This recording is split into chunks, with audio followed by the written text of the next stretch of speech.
corrosion, it's gonna keep corroding too, obviously with cathotics. It don't just stop it from corroding if it's bad enough.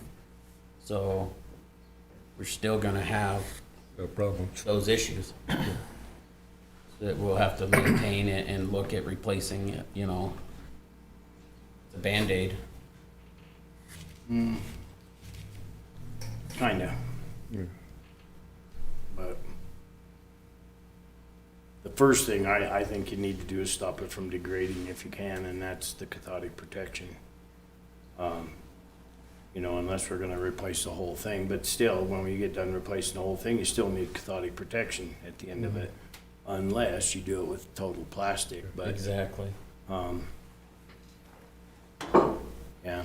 And that's an option. I mean, I don't want to be closed-minded. It's just going to be likely to be a super expensive option. When we don't have the money for it, Yeah. probably can't get, So, so. I think it's well worth giving it the old college try here to try to save what we have. And, If the replacement of that line, I mean, eventually it'll be that way. What would be the plan at that point in time? Are you gonna go back with the steel pipe? Or are you gonna go modernizing to something that's approved in a polypropylene type world, or, you know, PVC? What would be the recommendation and plan at that point in time? Probably would take a hard look at plastic. The problem is there's some of that line that's under up to 250 pounds of pressure, so it's stretching, you know, the limits of most plastic pipe. I know there's super thick walled HDPE that could probably handle it, but a lot of the line could probably be plastic today. Poly.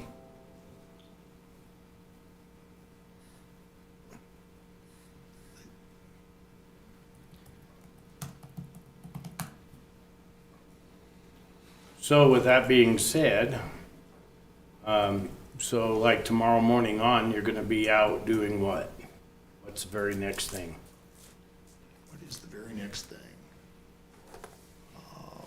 Is to bug this guy about our drinking water loan application. It's a shared effort. We gotta get it in here soon, and one thing it's gonna require is a resolution from the council that supports the application. So, given that we got our backs against the wall here with deadlines, we may need you to have a special meeting just to do that. I'm not sure, but, Well, we have several coming up anyway, so. Is this the USDA? no, it's state revolving fund. So where are we at on the USDA loan that takes, it takes a year to process this and get it done, and we're already months behind that you've had council's approval on that? Where are we at in that process?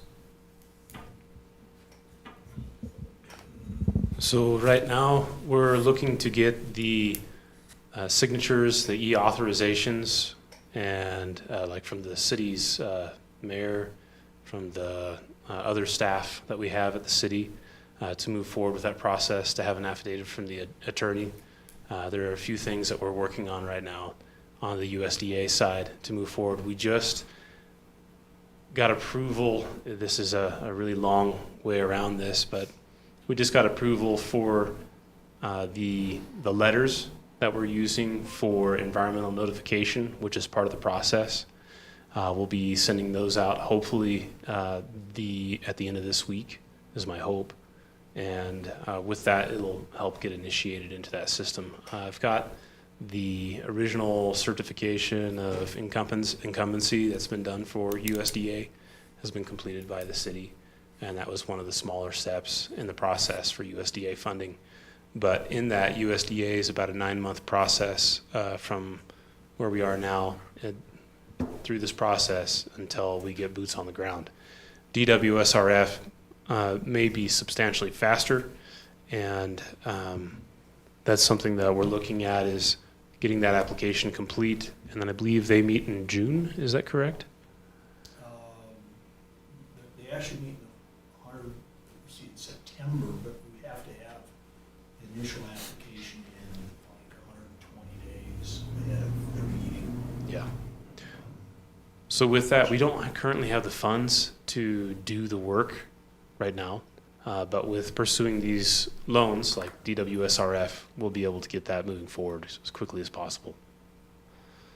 So you're putting a halt on the USDA to move forward with another loan? My plan is to move forward with both of them in parallel. Certain individuals may consider us going one direction or another. It's an either or, but it's actually both. That's my intention. Yeah, I don't want to lose sight and lose ground on a USDA loan that we've been working months on to begin with, and just a halt to try and get another loan when we could just be working parallel like you're planning. So that's what I'd like to see continue. Sounds good, It's sir. both at one time. When the water treatment plant is up, the pre-treatment plant, when it's up and running, what is its flow rate? With the pretreatment plant, at this time, we don't have preliminary numbers.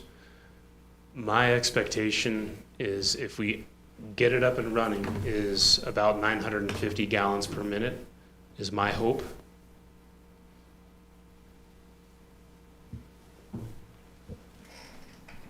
There's no collected data prior? I can't remember our numbers from last year. If you could, or if you get time, it's not a big deal. Could we just see maybe the last 2 or 3 years, just the estimation of like June to September, just to see those months, and then in the what was the other one? Yeah, just a kind of a calculation of what those estimations are.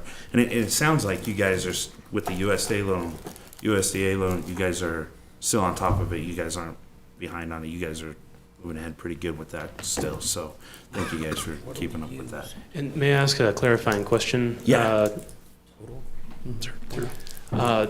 With regards to you're looking for flows, is that correct? Yeah, so just to see the comparison of those months before, I guess before we went into restrictions, if we have it. If we don't have it, it's fine. And then when we went into restrictions, and then, because we'll have the live data again this year, right? Just to have comparisons, just to look at. I like the numbers, so. Yes, sir. Unless we can look it up, I don't know how far back we can go on the system that was in place last year. So if I can do that, I'll do that too. Vice Mayor Singer. Our average winter use is about 1.5 million a day, give or take, right? Give or take. What's our summer? Our summer use can go upwards of 6 million gallons a day Okay. without restrictions. So we were moving 6 million gallons a day from the Sage Creek Basin and the Nugget Wells without a pretreatment plant, Yes, sir. because we never turned the pretreatment plant on. Yes, sir. So either we're in a terrible drought from a bajillion years ago, or there's way more wrong between those cisterns and here. What is wrong between those cisterns and here that collapsed in under a year?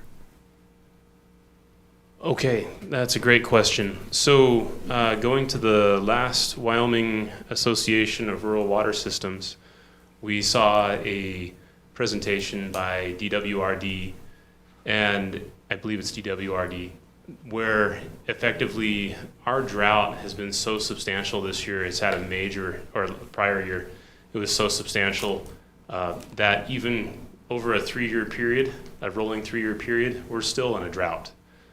Even with all of the incredible amount of snow that we've had in the high country and the precipitation, even in the lower areas, where we are still in a drought in this region, and we're catching up quick, which is great.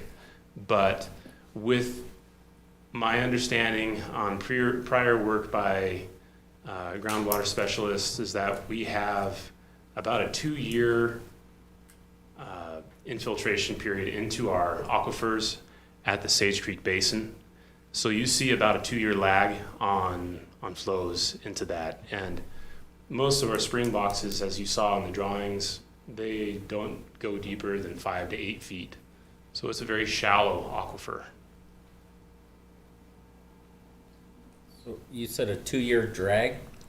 So if there was a 2-year drag, we would have had plenty of water last year.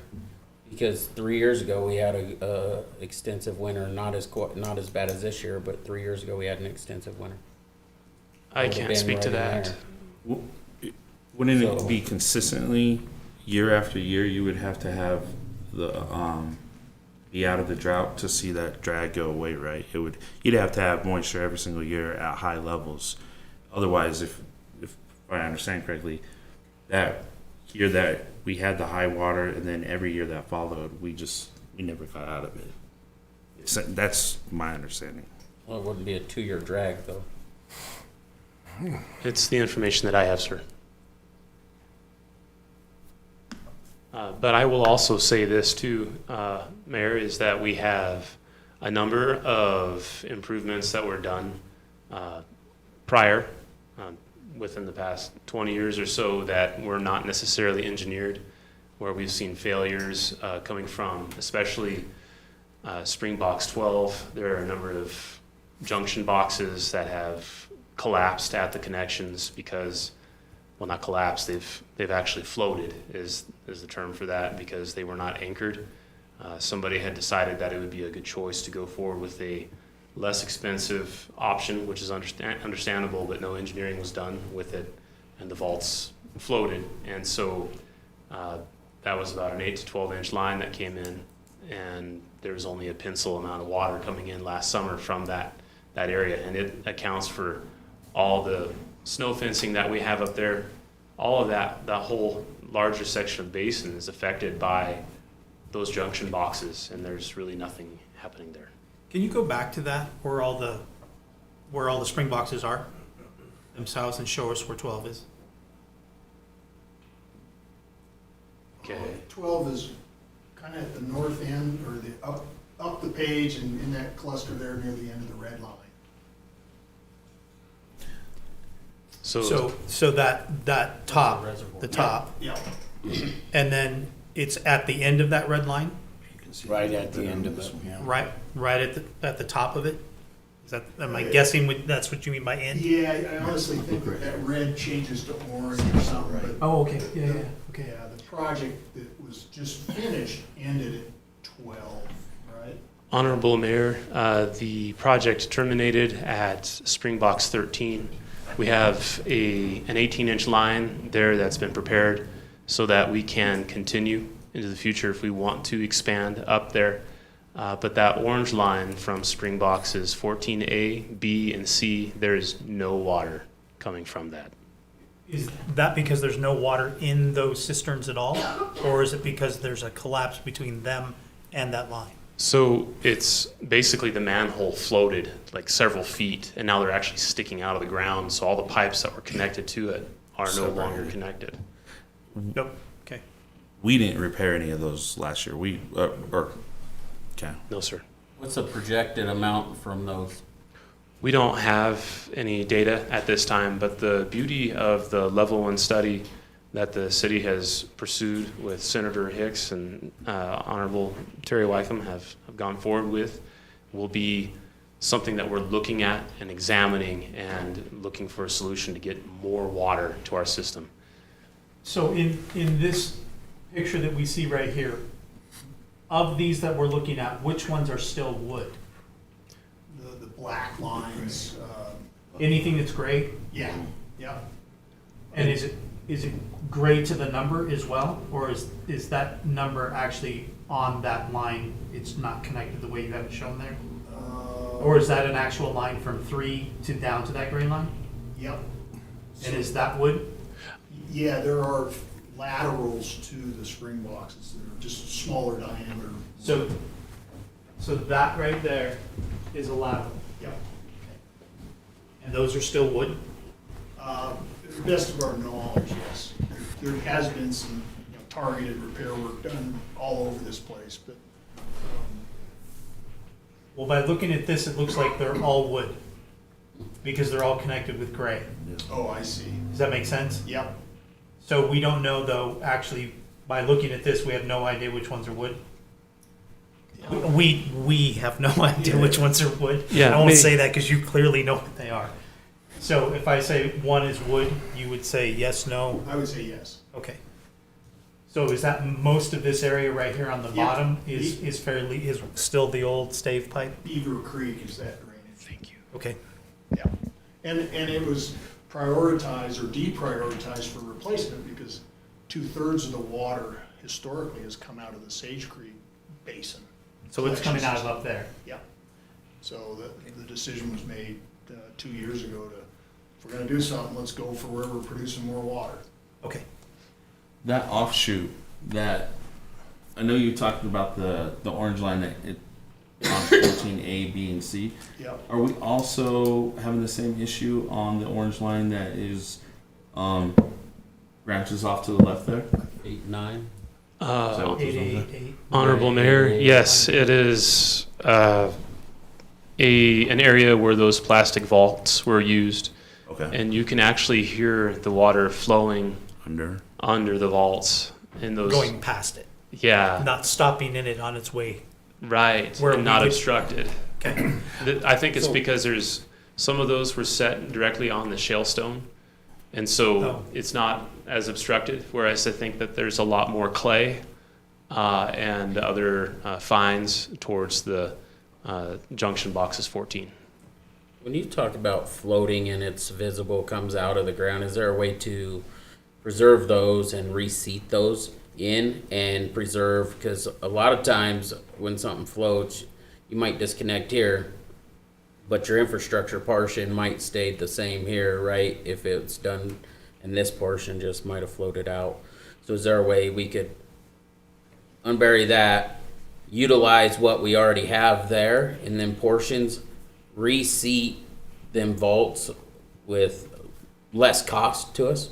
That's a great question, sir. If you look at the orange line from 9 up, it's all PVC, so it's a modern line that goes up that direction. So I believe the line can be left in place and those repairs can be done to the junction boxes. I did include in the estimates for the collection system where some of those junction boxes would be replaced. Seems to me as if we have a chance at a cheaper route and a way to maybe see if it would work. Well, You know, we that just, rate. we just purchased the hydrovac, and they go up to hydrovac and hydrovac it out and see. Line and see? I don't know, I'm just saying. We I just, mean, it's an option. yeah, Well, as long as it's a fairly permanent option. yeah. No, but Yeah. if we own the equipment, is what I see he's saying is we could Put possibly. them back in place and then secure them somehow. Yeah, So only a third of those are really efficiently collecting out of the 12, correct?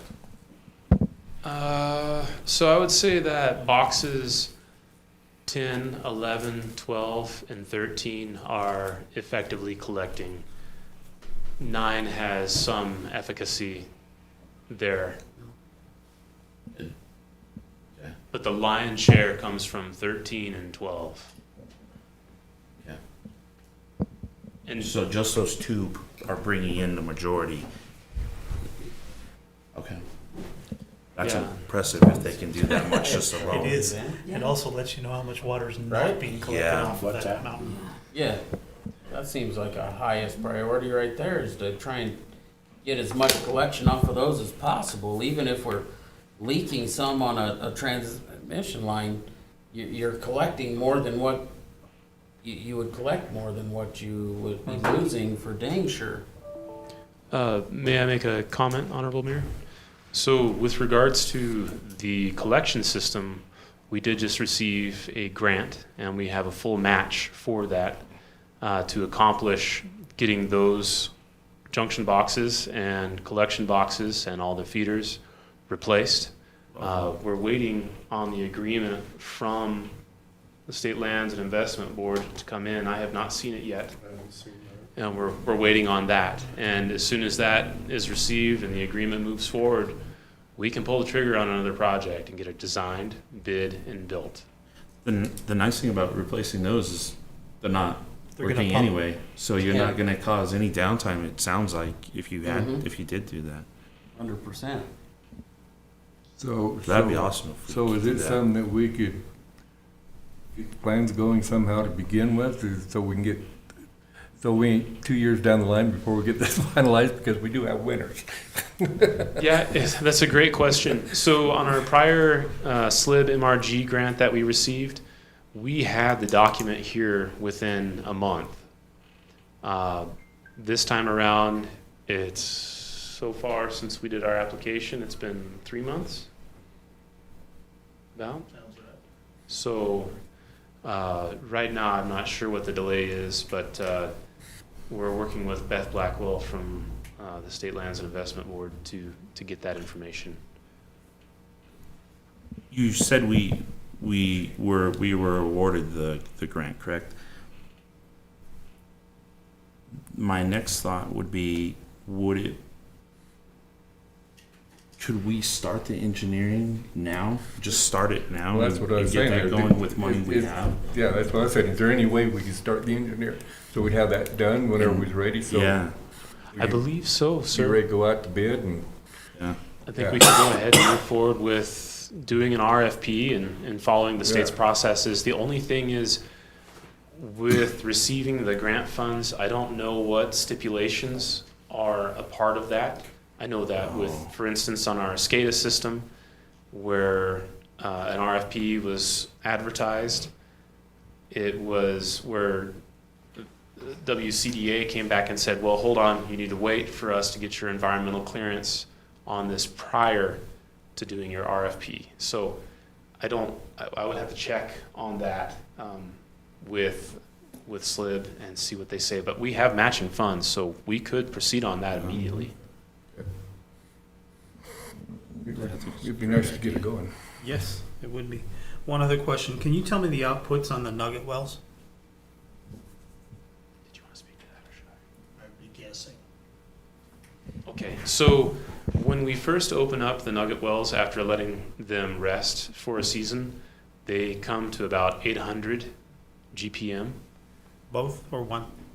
all three, All three? yes, Combined, combined. they're 800. And after running them for a period of time, they will drop down to 650 to 600, and then we also see a rise in salinity. Okay. I was talking to a gentleman about the nugget wells, and maybe you already know about this and might misquote what he said, but he said that those fill up with sediment, and that what they used to do would go back. I don't know if they would low down the line to push it out or pull that out. Have we done that recently? Is that something we could do with that the tool we bought just recently, or is that something specific we got to hire a team to come do? I believe that the nugget wells have a pretty substantial depth, but it is something we are looking at right now. I'm curious, does that improve the flow rate a lot? Do we have numbers on what the improvements would look like if we did something like that? Right now, we're looking into it. Okay, all right, thank you. Yeah, one of the wells is actually, appears to be a good candidate for fracking, to kind of shake it up and restore it to the performance of the other wells. For some reason, if you look at the drawdown data associated with it, I'm not a hydrogeologist, but it's pretty clear that it doesn't produce like it should, like the other ones do. Right, okay. But the wells are artesian, and I can't remember what their shut-in pressure is if you just shut them, but to work on those sorts of wells is a little different challenge than, the city guys could do with their Vector truck. Right. Yeah. Yeah, and they're deep. Okay. Really deep. Thank you. Any other questions or comments? For the nugget wells, do we have more capability for drilling new wells there if, in the future, if needed? So, to answer that question, yes, and it's being looked into as an option for the city is to expand our well field. It is a major consideration. Aren't those wells extremely, like, way deep? Like 6 or 7 zeros deep? Yeah, they're about 1,600 feet deep, I believe. So, Going to new one would be very cost prohibitive. And it's pretty solid water. if I may, there may be an opportunity for other wells out in the Sage Creek Basin itself. And if you look at it, there is a well up there right now that's been abandoned, but it has water in it, and we could use that. And the claim is, this sounds, it's a kind of a classic name for the city, but his name was Sage Creek Jimmy, and he was the one who was a proponent of getting the water from the actual Sage Creek Basin and bringing it all the way down, because it was not sustainable to draw water from the Platte River. And so he believed that there was an underground river up in that area, and I think that it will ultimately be part of the question to the level 1 study. I know, I was under the impression, or I believe I've been told, that those 3 artesian wells that are out there were drilled by an oil company and then turned over to the city. Is that still correct, or? That is my understanding, sir. That's what I've always been told too. Any further questions, comments? Anybody? All right, well, thank you Yeah, thank you. for doing what you do. And Yeah, you're welcome. It's And, always tough to deal with problems that cost money. Yeah. There's no way to put lipstick on a pig sometimes. no, and it's deferred maintenance is one of the very most expensive things in the world, but hopefully we can get this fixed without Band-Aids, something we can walk away from and know that it's Gonna last. gonna last a while, and then the city can then adjust its spending to where we can keep up on it. I did have one more question. I just thought of this, and it might be for Cody. The preventive maintenance plan you guys were working on for the pipeline, how's that coming along? Sorry, Cody. So as soon as we start looking at replacing all these valves, we're gonna start looking at it differently. But right now, we're too afraid to touch anything, so it's basically don't touch it unless something breaks. Okay, But then we'll set up an O&M on it okay, as soon as we get all this stuff in. And it absolutely, like the cathodic protection, when we get that in, that'll be tested probably yearly, if not every 6 months, whatever the recommendations are from the company that we get in. But that is something that we will absolutely stay on top of. It's just gonna be mandatory as part of the maintenance of the pipeline. okay, awesome, thank you. Yeah. Yeah, I'm just looking. All right. Anything else? Okay, hearing nothing, we'll go ahead and recess until the regular meeting. Thanks again, appreciate all your work, and What's the handling capacity of our treatment plants? Yeah, but that don't mean, Going out there, maybe doing it ourselves. And that enriched, no excess the weight of it, we couldn't get to those.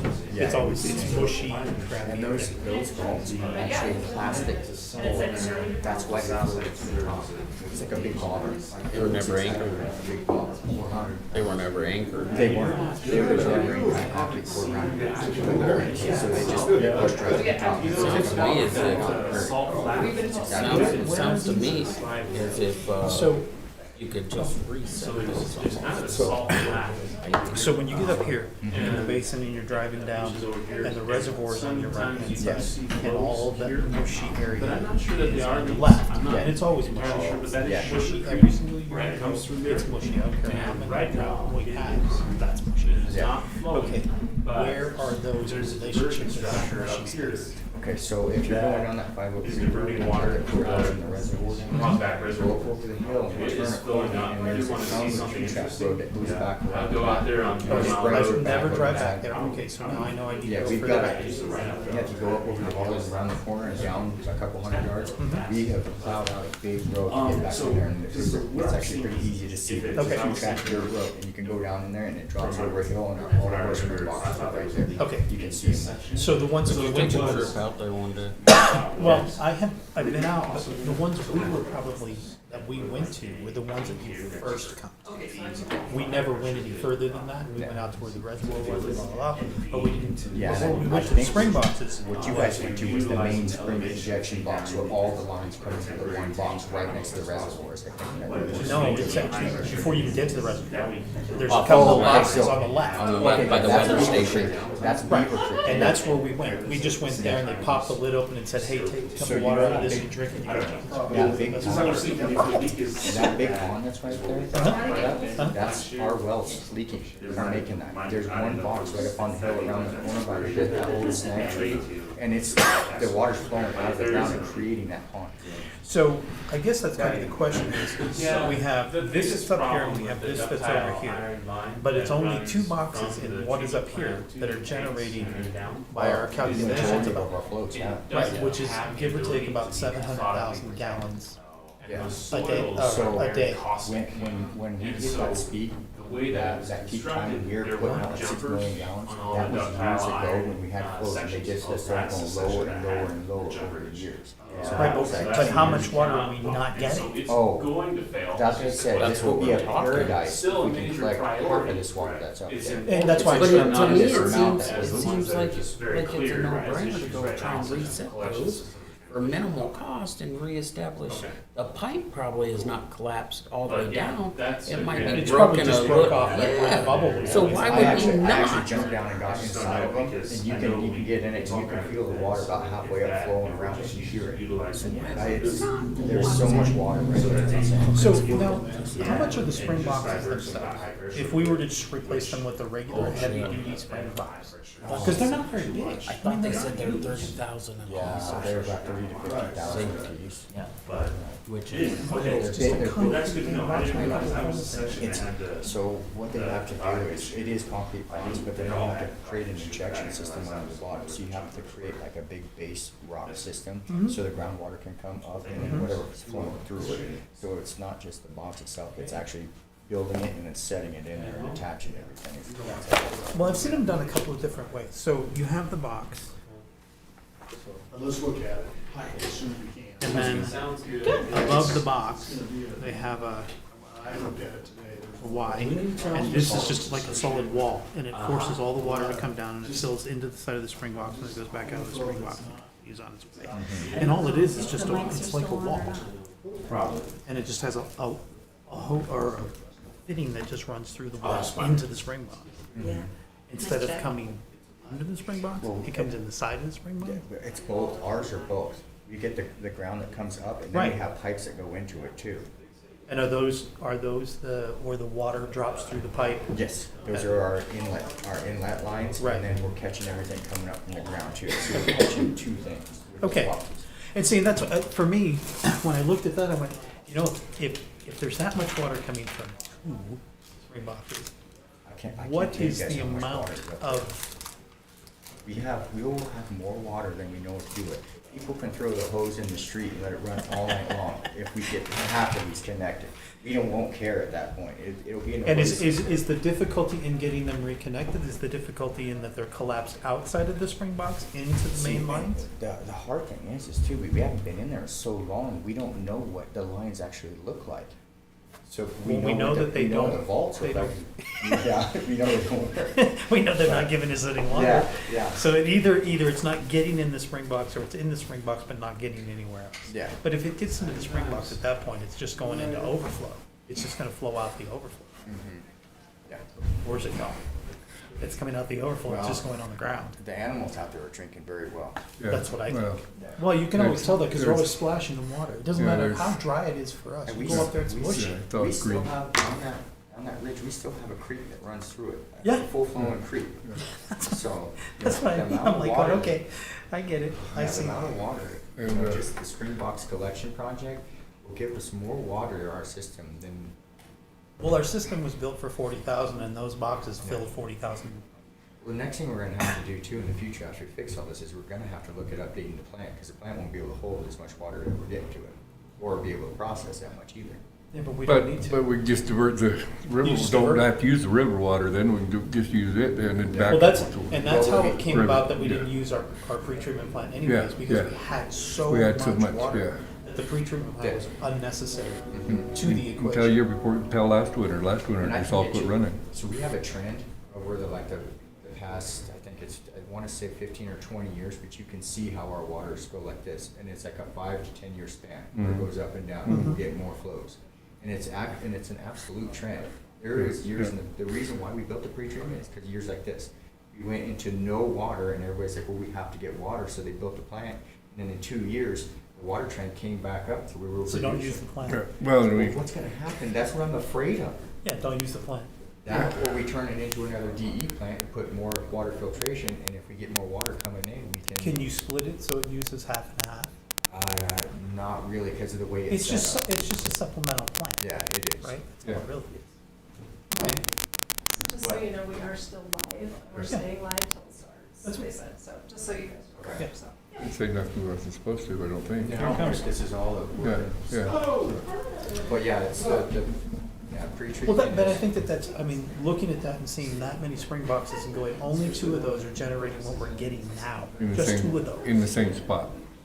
Yeah, but they're side by side. I say, but they're in the same Right? spot, so why But aren't we everything getting- else up there is in a collapsed pipe system. Yeah, Or that their bubbles have popped Yeah, up and yeah, are no longer yeah. connected to a system. so if we're getting that much water them too, how come we? Well, it's because the rest of them Yeah, aren't still yeah. connected, or they're collapsed beyond the spring box itself. Yeah, And Yeah. when we put that line in last year, we built on top there a couple, collection, or, my mind is spaced right now, where all the spring boxes come into our main 18-inch. We brought the backside of that line, and there was so much ground under that we built a French drain off the back of it at about 150 feet long, at an 18-inch pipe, and drilled a bunch of holes in it. So that's a big inlet system right at the base too. So we're crossing our fingers that that'll produce this year too. So does that line jump from 18 inches to 22 inches past the nugget wells? Is that what happens? It gets to the nugget wells and Yes. then it expands again? Yes. Okay. So there's a section that's 22, and then it jumps to 24, coming further past, I think it's the Miller Hill Booster Station. Right. It goes to 24 because the wells will come in, and then we put more water through it. Right. So, and we run pumps still there where that all comes together?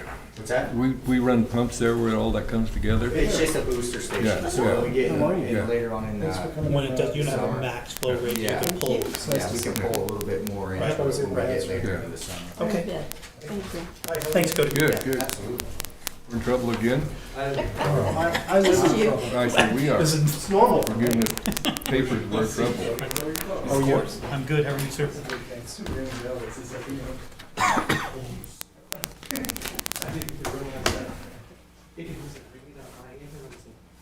Hello? Scary part is I'm not quite old enough to remember them putting the wood pipeline in. I remember they took it out. I remember when they used to. Well, I mean, you know what was interesting is they built them and they strapped them and they still have a strapping machine. And when you have that strapping machine, that means they used to go up there and anywhere along that pipeline, dig those pipes out of the ground, I remember. re-strap I them. remember when they would go out and restrap the wood, and that's basically all they had to do. The wood didn't go. Right, and so you look at that and go, okay, so somehow, in the terms of no longer strapping pipe, something else has happened. We've collapsed the system, we've collapsed the pipes, they've caved in on themselves, and that water's just not getting from the spring box into any line. Because I would assume that if you go up and look at the spring boxes themselves, or the bubbles, or whatever they wanna call them, and you can hear the water running on the outside of it, From kind of, I'm understanding them talking before I got in here, watching the council meetings and watching. Looks like no one's been to it in a long time. There ain't no right of ways into it. They was making right of ways into all of that. They couldn't even ride motorcycles through some of that right of ways. So to get through it, they was walking on feet. So, Right. you can check. Well, it just makes you wonder, because the very first time I sat, the very first meeting I went to, the following day we went up the mountain. And we got to, they went to, in the Beaver Creek area, we got to go in and look, and they popped one of the covers off the Yeah. spring box, and they take out a cup of water and hand it to you. Well, you look down in there, it's just gushing into the bottom of this thing. And you're like, okay, that's one of 20 some odd up there. And if that's one, and that's one that's not producing much right now, they call that not producing much. Okay, what is 12 and 13 doing? 12 and 13 are obviously, they're like the superstars, you know, but what is, everybody else is so close to them. Yeah, that's what I'm That saying. water's not gonna just go Yeah, in it one ain't just- space. It ain't just going in that one spot. No, It's in no. that whole area there. Yeah. And all of them should be gathered basically the same. Yeah, You know. and- yes, and- because it is, Yeah, good. it's just down in that space, just right there. So you know, because I've never driven further than the reservoir. I've always stopped right at the reservoir area and looked at that. Look up in that pasture right there, which has always got this much water in it. Yeah, well, On the everything's nice surface. and pretty, everything else dry. You know, it's And just that's always right there. You can watch it, splash yourself through it as you go. But I've never driven up and over the hill where the rest of those are, which is 12 and 13, where they are, which is up on the other side. And So I'm gonna have to go up there and check that out. I mean, it's beautiful anyway. I mean, gorgeous up there. So pretty. and If you go on a weekend, I would love to see Oh. what they're talking about, 'cause I haven't been there. When, have you ever, you know where little, what do they call it? Little Rawlins, Little Cheyenne? What is that area right on the top of the hill right there? Where everybody stops to hunt? McCarty Canyon turnoff. Right. Yeah. Well, that's the roadway. Oh, So okay. right when you come up on top right there and everybody's parked, Yes, right? They're all, if you just turn right there and just drive. And you'll go out and it'll come down. It used to go down a really, really rough road. It used to come down this road and you could see the tops of the spring boxes sticking out of the ground. They stick up, you know, not that far. They're not big, but they're only like 6 feet by 6 feet. But they're about 8 feet deep and they're hollow on the bottom. They're all And they dig a hole, fill it through a gravel, set that box in, push the dirt back up, and they connect the pipes to it, and the water just fills up from underneath. And it comes up inside the box, and you're only collecting 6-foot water. Yeah, well, most people, That's it. people think of the springs out there is, we got one spring coming up the ground right here, and that's what it's collecting. It ain't, it's the whole No, it's a whole- countryside right yeah. there. The whole Yeah. hillside right there. Yeah. And it's all coming up, we got these sitting in there with gravel beds on it, that let the gravel come into the gravel and come into the box. Right. And then go into our pipeline. Yeah. Right. And that's what they look like. I've never seen the other ones. I've only ever seen the concrete ones. Yeah, and stuff. So it'll be interesting. I mean, it's really pretty. You know, it's Well, just so see, green. that's, you know, the hydrovac is a neat deal. You go in and dig a hole around there. I mean, ones that come up is something that we just clean out and set them Lift back it completely down. out, redig your hole, Set set it it back back down in down, there, and reconnect then your lines, yeah. and then secure it to Yeah, the ground so figure it out a way cannot to come secure up. it, you know. Yeah. I mean, there's few different options. Yeah. And evidently they're the plastic ones, and that's why they raise, because they're plastic. But concrete ones, I don't think they've ever raised. They're too heavy. Yeah, that's. And there's nothing, I mean, they're hollow on the bottom. Mhm. Yeah, so And there's so nothing to the only push thing back. that can happen, Yeah. there's nothing to push on. The plastic ones, I can see where you could build a pressure up inside that it would force above. Yeah, I mean, Create buoyancy. Yeah, Sure. Yeah, if you got the water coming in it fast enough and hard enough, it Yeah. would push it up because ain't nothing holding Well, it heck, up. you can push water lines right out of the ground. You know, when there's enough flow in them, Yep, yep. you can push them, and there's back pressure on the end there, trying that water's going to. That's why you always put concrete blocks on all your corners and everything else, because they push the corners right apart. Yeah. It's no problem. So, yeah, it's, but, No, I haven't heard how much water we're pulling.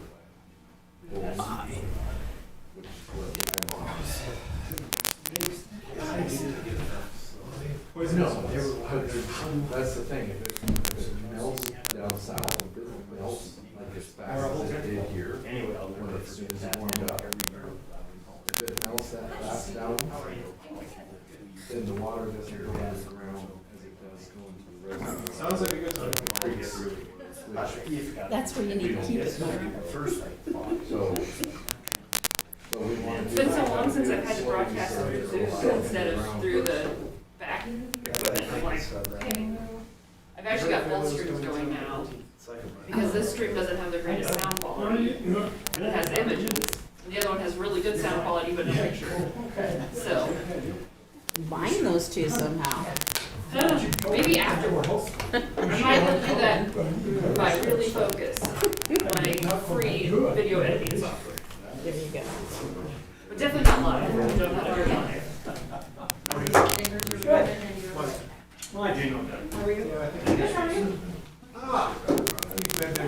Good to see you. It's actually the minor to my. Oh, nice. I'm sorry.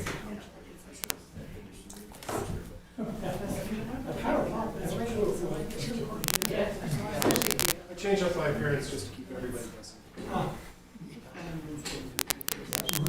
Always looks the same to me. Works on the city officers, Right, that's right. Good to see you. Hi, Deb. Hi, How are you? average for Monday. Well, good. Better? Oh, these are fun. Huh? Oh, no, I did. I do live on vacation. No, actually, so ready to go. Oh, yeah. Get ready, okay. Gotta take lots of pictures tonight. How was your week?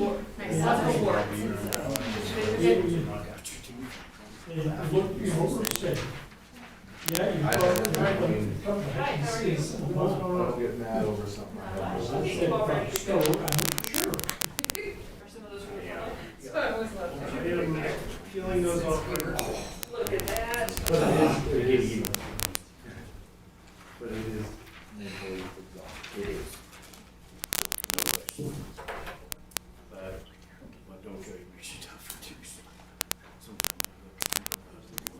There's oranges there.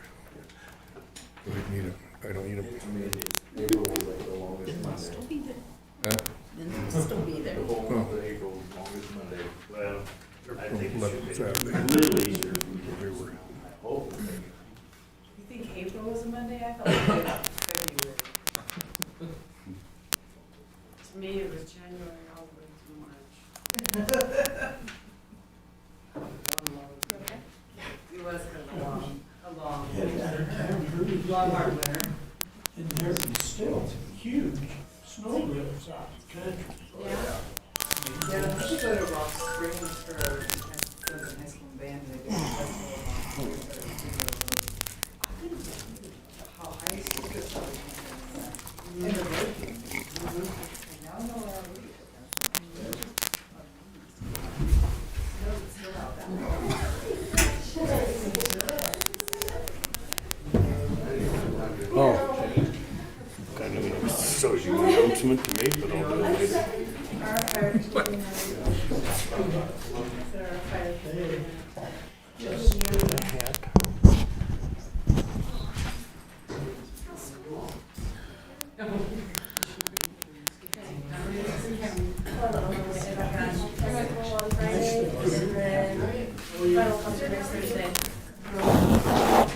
You're not doing something? Well, I think grad school. All right. Oh, we're going. But I really don't care what happens after next Thursday.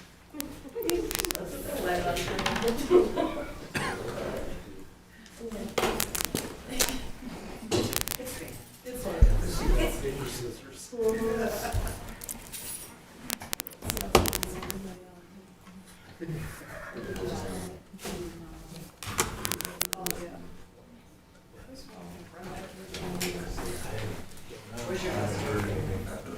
So when did you get back, Bruce? When did you get back? Oh, we was in town.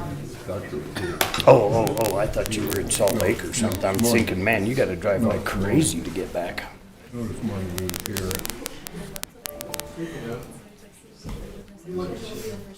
Less than 30 drops all the way down. That's as bad as Denver anymore. I don't think they believe in God, so they don't have to learn to drive or something. I don't know. Just crazy. Well, come out the end of the 80, for allowing him to do it, especially, and I think that was all the construction there, Yes, ma'am. 15 years ago when I was down. Yeah. Yeah, I think it just continues. Text about the consent agenda. This I just need to, when we meet the to come out of executive session. Steve, will you read? Mr. Sanger. Do you remember? Do you remember who came out of the, when we came out of executive session last meeting, who made the Yes, but it motion was and who just seconded? I the think consent Chris did. agenda. I didn't understand. I was confused. I sent you the text that was on the slide. those You didn't get pamphlets. a picture of it? Or at home. No, I got the picture of just the consent agenda, I'll bring it to you. or examples of Okay, big consent. okay. I sent I'll bring them, Yeah, I'll bring them in tomorrow. I'll look whatever. Yeah, because it's just a picture of a. Yeah, okay. Well, Chris, That is what was on the slide. I'll bring it up tomorrow. The examples that you can use. Well, it gives examples, but it's not all of these. Some of these we don't use yet. No, But we can. yes. Yeah. Yes, I did that Oh, yeah. because I didn't know what you meant. Because I didn't get the picture of it. I've got to go up there next Tuesday. That's where they're gonna see if it's sharp and see if it's my elbows or my neck. the doctor you see, Who? That took a second. No. This guy's with orthopedic surgeon. Lynn, are we ready? They're getting worse now. Prescriptions. Yes, no? Dr. Gessel? Out of Casper. It's done, I know there's- Well, I haven't done it yet, so. That did the test, you mean? And the test on mine. Yeah, I'm curious to see what they'll come up with. I think they're gonna find out it's my neck, cause both hands fall Okay. asleep. Super Both dude. hands don't. Get your neck fused? It's not bad. I tried to steamboat. Yeah, you told me that. I told Debbie that. I said, She had well, surgery and then I drove home. how long did it take you to get over it? Actually, Right I away. woke up from it, a completely different arm worked, everything worked, and it was like, I know that was the problem. I mean, yeah, I woke up from it, I sure hope I have that luck. they put a local in it, so you don't have to sleep for a while. My hands fall asleep so bad. Like right now, they're both asleep. You can tell by the color of them. But Yeah, then mine, they'll come back and, I just gotta watch what I do or mine go to sleep. yeah. I just thought it was You'll old see age. me bend my hands back like that a lot.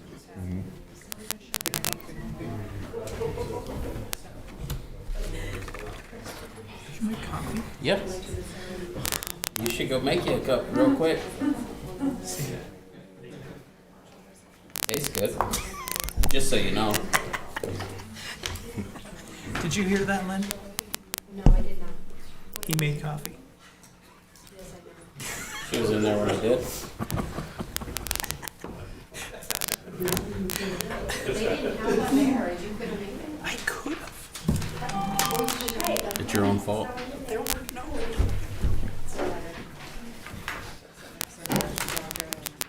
I heard Dunkin'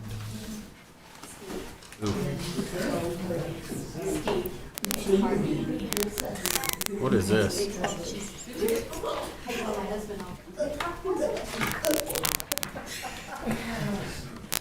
Is it open yet? Yes.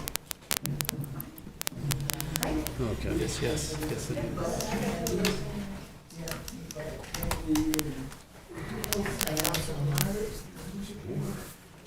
Um,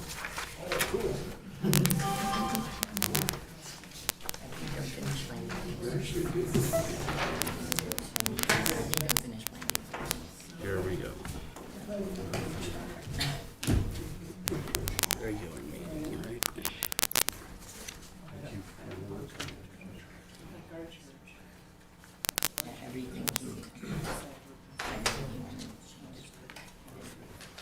This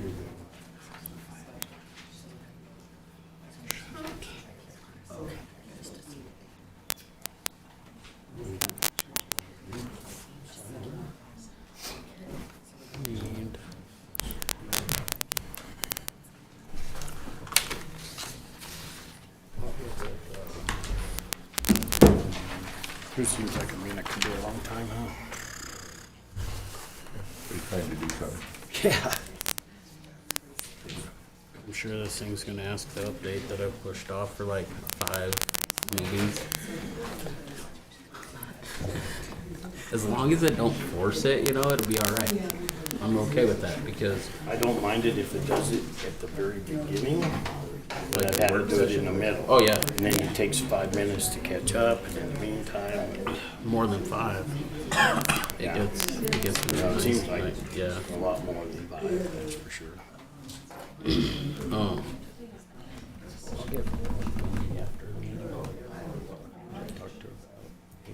Accidentally hit enter.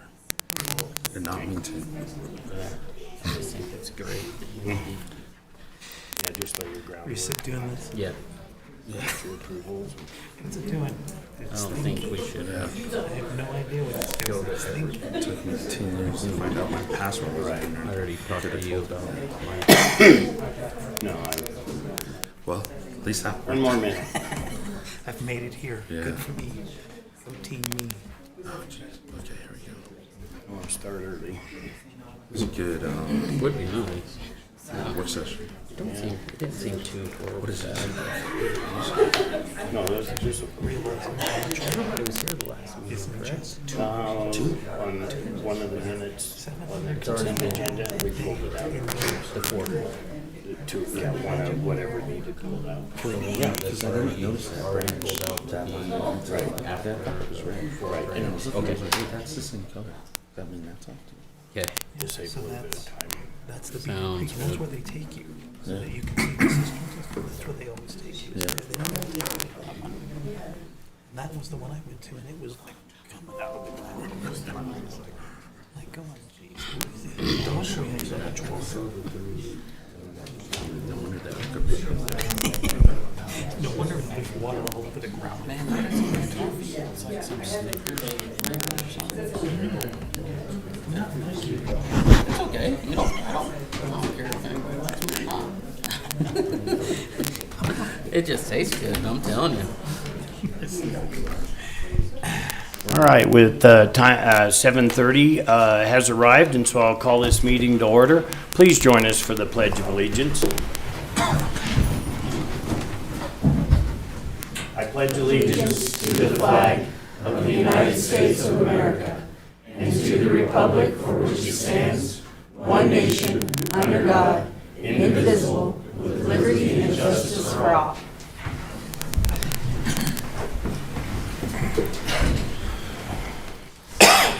Thank you. Can I have a roll call, please?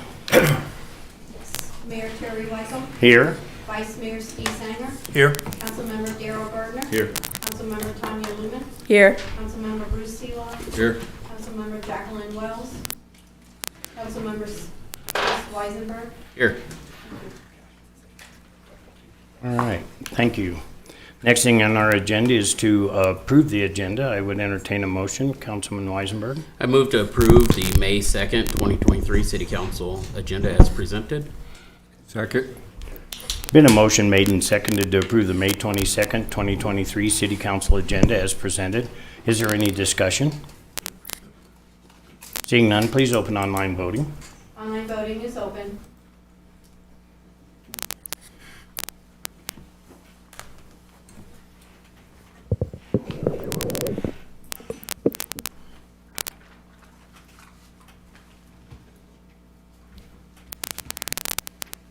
Online voting is closed. The motion passes with 6 yeas.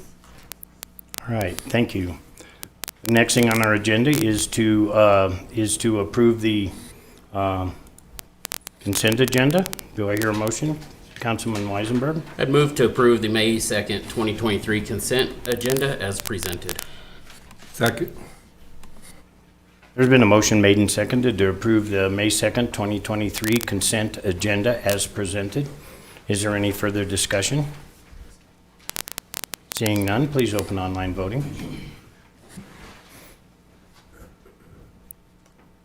Online voting is open.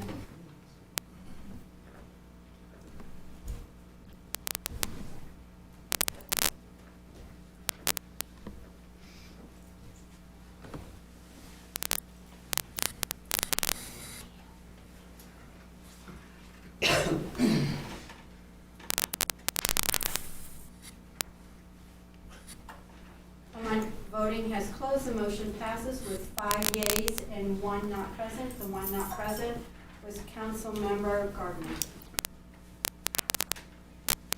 You said not present to vote. That's what you, correct. Do you want to change? Would you like? I don't even think I get that option. Just yay, nay, or abstain. Okay, which would you prefer? Yay. Yay? Computers. I don't think I've ever seen that option either. Okay, so that's what came up on. I Yeah, haven't touched it's it. fine. Okay, so online voting, thank you, has closed. The motion passes with 6 yeas. All right, thank you. Next thing on our agenda is citizens' participation. This is the time set aside for public comment about things that are not on our agenda pursuant to resolution number 2C-96. There's a 5-minute time limit. Is there anybody here that would like to speak at this time? Please come forward, state your name, and is there a sign-in sheet up there? Okay. My name's Patrick Gonzalez. You all know who I am. If you need me to sign something, I can. That's all right. I have a couple of issues that I think need to be brought to this body for a number of reasons. The first is a point of clarification. I've heard numerous times that this governing body adheres to Robert's Rules of Order, but no one in the governing body or in the city of Rawlins can explain or tell anyone which Robert's Rules of Orders that you adhere to, which edition, which version, etc. But I would like to point out that in the newly revised issue of Robert's Rules of Order, the right of members to participate in public for public comment is limited to 10 minutes. So I just thought I'd throw that out there. The first big issue that I would like to know when this governing body is going to issue a formal apology to Councilperson Lumen. If you recall, she was not allowed to take her oath of office after she was elected to that position. This governing body, the city, essentially became judge, jury, and executioner and would not allow her to take that oath of office. There was a lot of false information that was put out there.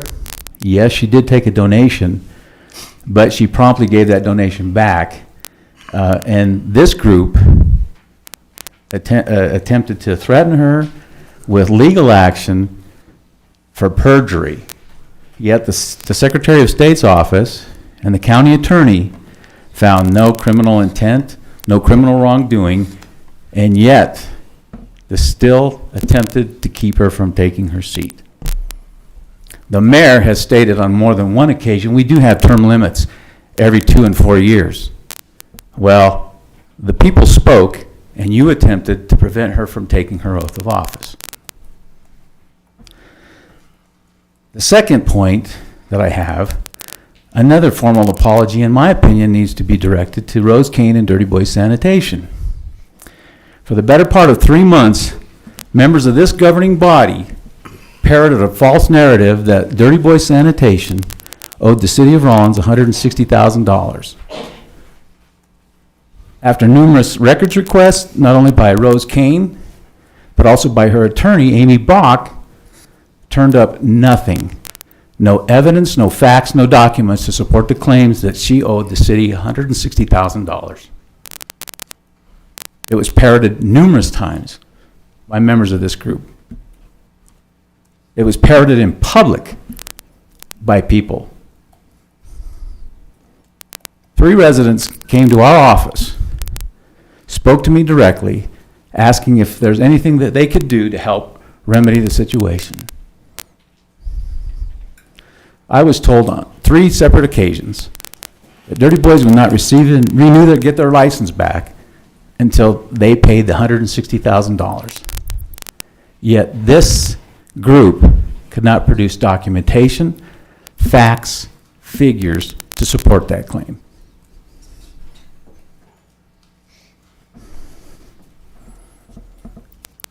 I'd also point out that per your agreement with the haulers, section 808.40, notice and evidence of violation. For any violation of this chapter, there shall be a minimum fine of $250 and a maximum fine not to exceed $750. Councilman Durst specified January 2nd. Then it was also basically seconded by former Councilman Martinez, why she was never cited, never ticketed, anything. And yet you violated your own policy. Which then we fast forward to March 7th. In that meeting, the issue of changing section 8 in the recycling portion of your ordinance, it was specified that there was too much ambiguity in that ordinance and too much of a gray area. A staff member of Dirty Boy Sanitation asked the city attorney, so you're saying there's too much gray, and she said yes. So by that admission, the whole issue between Dirty Boys and the city of Rawlins was not as black and white as this governing body said it was.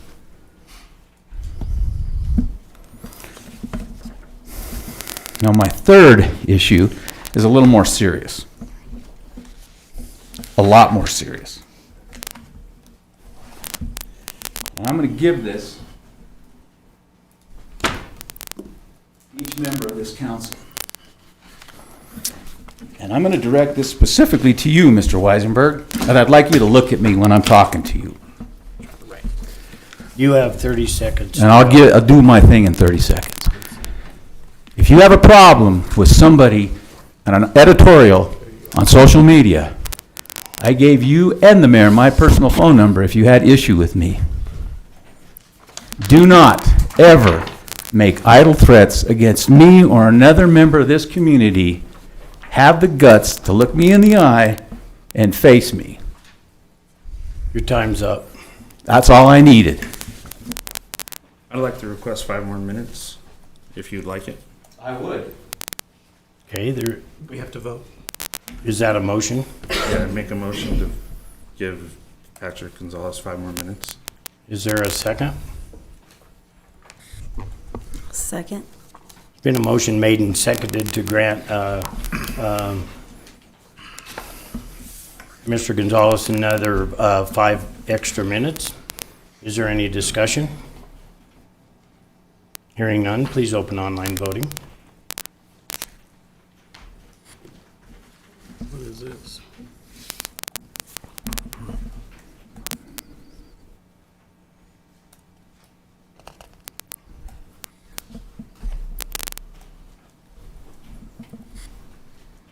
Let's hear what it is.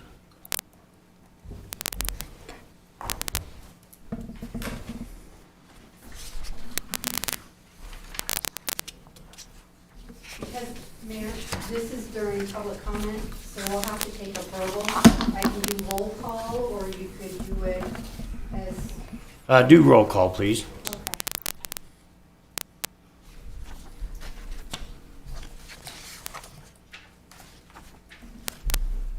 Mayor Terry Wycombe, Nay.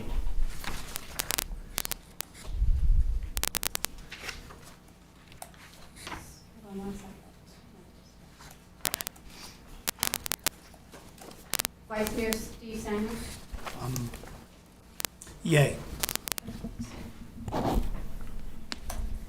Councilmember Gardner, Yay. Councilmember Lumen, Yay.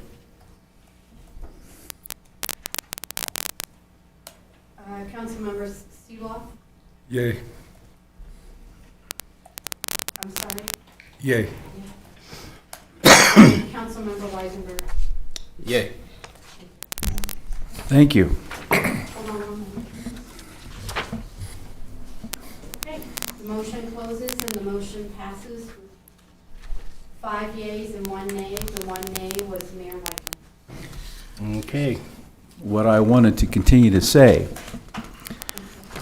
thank you, is Mr. Weisenberg, you have to understand, as a taxpayer, it is my responsibility to hold you accountable to this public. I got a point of order, quick. We have rules in place Point of order, to stop. we're not this. supposed to discuss or talk during. the Exactly. hearing. This is my time, sir. What I was going to say Direct attack. is nothing I said on social media was incorrect. It was based on observation, it was based on fact. If you had an issue, I gave you my number, you could have called me. That's what you do. I have to stop you there. This is a personal attack, and that Point is of order. I'm not attacking. directly against the rules. I'm not attacking him. Have I said anything? No, I haven't attacked him. Let me finish. You just voted on it. Go ahead. And as I said, as a resident and taxpayer, my job is to hold you accountable. That's what I was attempting to do. And you have to ask the public, you represent us. And then I have to ask, do you have the best interest of this community at heart when these types of things happen? I would say no, you do not. I have nothing against you, Mr. Weisenberg. I have nothing against anyone. But I am allowed the freedom of speech, whether you like it or not. And if you don't like it, you have the opportunity to reach out and contact me directly. And that's why I gave you my number, but you didn't do that. That's why Councilman Garner sought a vote of no confidence against our mayor. You make up these rules to basically justify whatever it is you want to do. And I find that absurd. If you don't like something, you just can't brush it under the rug and make up rules to allow people or not allow people to say and do certain things. I just find it ridiculous that this is even an issue that has to be addressed to a governing body. But I'm tired of the false narratives that get pushed out there and the lies being told. Like I said, I hope this governing body does the right thing, issues apology to both Ms. Lumen and to Rose Kane and Dirty Boys. That's what you should do. Will you do it? I doubt it.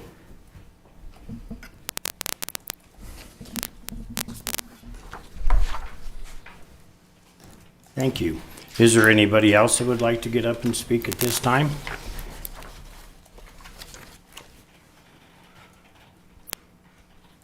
Seeing none, we will move on to the next thing on the agenda, which is a proclamation.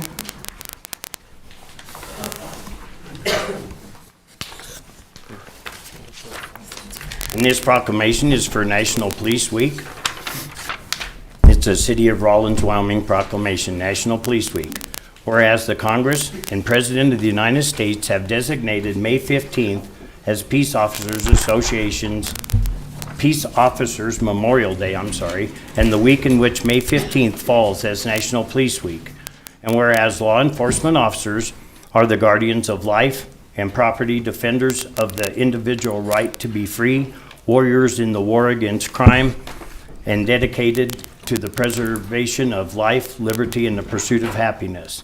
And whereas it is important that all citizens know and understand the duties, responsibilities, hazards, and sacrifices of our law enforcement agency, and that members of our law enforcement agency recognize their duty to serve the people by safeguarding life and property, by protecting them against violence and disorder, and by protecting the innocent against deception and the weak against oppression. And whereas the men and women of the Rawlins Police Department unceasingly provide a vital public service, now therefore I, Terry L. Wycombe, Mayor of the City of Rawlins, call upon all citizens of Rawlins and and upon all patriotic, civic, and educational organizations to observe the week of May 14th through the 20th, 2023 as National Police Week, with appropriate ceremonies and observances in which all of our people may join in commemorating law enforcement officers, past and present, who by their faithful and loyal devotion to their responsibilities have rendered a dedicated service to their communities, and in so doing have established themselves an enviable and enduring reputation for preserving the rights and security of all citizens. I further call upon the citizens of Rawlins to observe the 18th of May 2023 as Peace Officers Memorial Day in honor of those law enforcement officers who, through their courageous deeds, have made the ultimate sacrifice in service to their community or have become disabled in the performance of duty. And let us recognize and pay respect to the survivors of our fallen heroes. Mr. Mayor, thank you. Council, Michael Ward for the Rawlins Police Department. In 1962, then President Kennedy proclaimed May 15th as National Peace Officers Memorial Day, and the week that date falls in as National Police Week. National Police Week honors the sacrifices of law enforcement officers who laid down their lives in the service of others. According to the Officer Down Memorial page, so far in the United States, we've lost over 26,000 officers, deputies, law enforcement officers in the line of duty. In the 136 years that the Rawlins Police Department has been in existence, we've lost 3 officers. Back in 1903, Lieutenant Thomas Kling and Police Officer John Baxter responded to a call for shots fired at a business in downtown Rawlins. Upon arrival, they were both shot and killed. In 1996, Lieutenant Del Dixon was attending the FBI National Academy in Quantico, Virginia, when he suffered a medical event that cost him his life. All 3 of those were line-of-duty deaths experienced by individuals serving the city of Rawlins. On May 18th, the Rawlins Police Department is going to be hosting an open house at our police department, 215 5th Street. We're going to have a flag ceremony and then an open house to remember all of the officers and law enforcement that paid the ultimate sacrifice in the service of others. So thank you for your proclamation. And I left some flyers in the back of the room, and I put some up on the podium, or on your podium in front, for our event on the 18th. Thank you very much. Thank you so much for what you do. Thank you.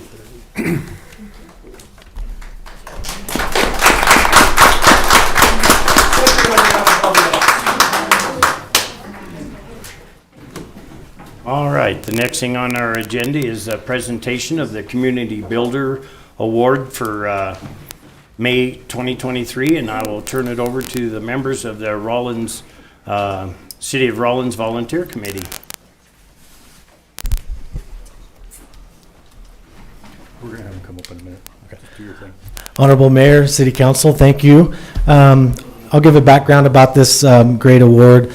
The Community Builder Award is a monthly award the city presents to local businesses, individuals, and organizations for their volunteer service, sponsorship, promotion of programs and events, outstanding service in the interest of the city, and for other contributions significant to Rawlins' quality of life.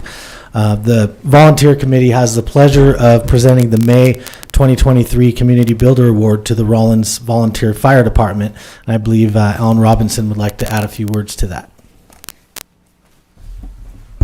Honor Mayor, Council, I do have a few things I'd like to add. First thing I'd like to do is have those volunteers that are in the room come up and join us.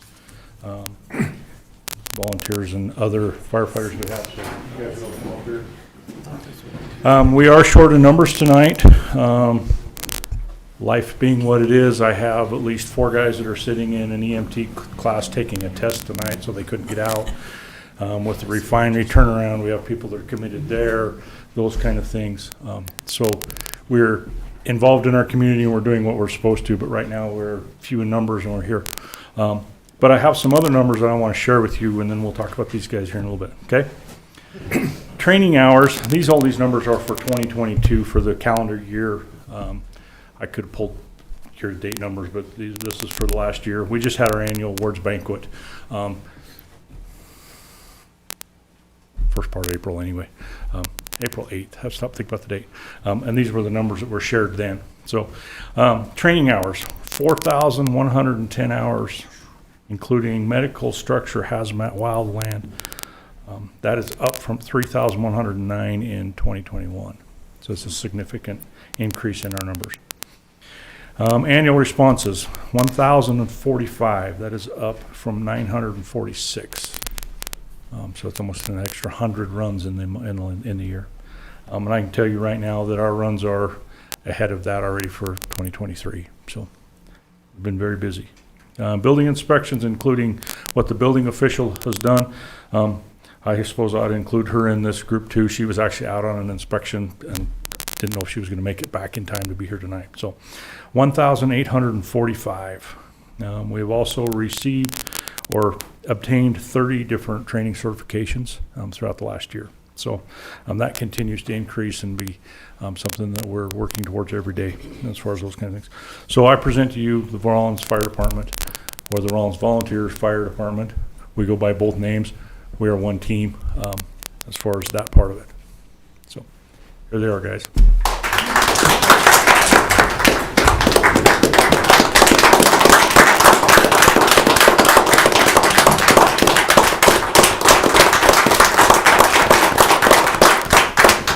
Okay, now we all need to come over here.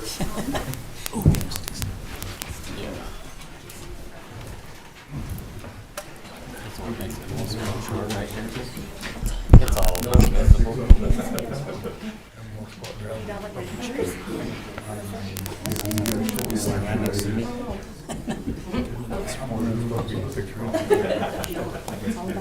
Okay, cheese.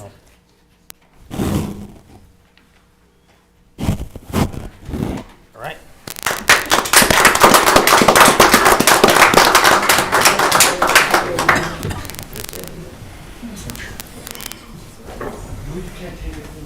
Thank you, guys. You have no idea how much you are appreciated. If I may, Mayor, Council, just one quick thing. We are in the middle of a large campaign to look for volunteers. There's some number of things that we're doing, a number of different things throughout the community that we're trying to get the word out that we're looking for help. Those kind of things, so that on nights like this, when life happens, we have people busy doing other things, we actually have more people that can actually be here and respond. So I'm working on that very diligently. So, Well, thank you, and thanks again to the volunteers. Councilman Weisenberg? Yeah, I appreciate all the hard work and dedication. I know you get a chance to donate that out, and I might have not heard that. Who are you offering to donate that to? we're donating our $100 that's by the city to the Rawlins Little League. All right, thank you. So- Awesome. It was offered to us, and we said, no, we're going to pass that to somebody else, and I Yeah. didn't think it was quite fair that we kept it and that kind of thing. So, I just didn't hear that. yeah, no, I it's a don't know big- if we said yeah. that. All right, thank you. Thank you. Awesome. Okay, thank you.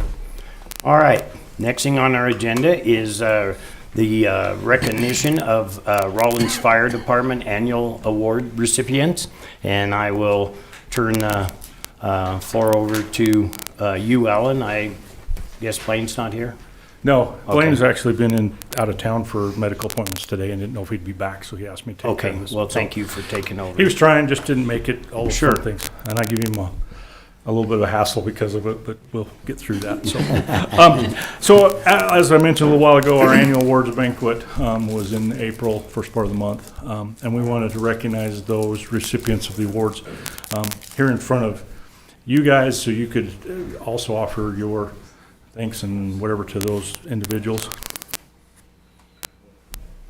Our first one, our Rookie of the Year. Rookie of the Year is given to that member within their first year of their time with us. That first year takes a lot of time and dedication to start gaining your Fire One certification. Fire One certification is probably one of the hardest to get, just because there are so many tasks involved and things you have to learn to pick up. I mean, everything from answering the phone and getting on the apparatus to actually fighting fire and doing everything we do. So there's a huge variety of things there. This year's award winner of the Rookie Year was Chris Villanueva. Chris is not with us tonight. We'll clap.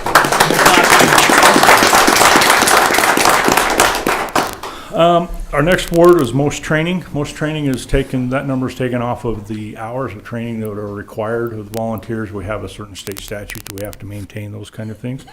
And so we have 2 trainings every month that is our required training. That's when everybody gets together and we do certain tasks, and depending on what the night is and those kinds of things. And that goes to Scott Hatcher. He is also not in attendance. He's actually working in the oil field tonight, so he's not able to be here. Just for your information, Scott was able to be at every single training we had offered last year, 100%. So.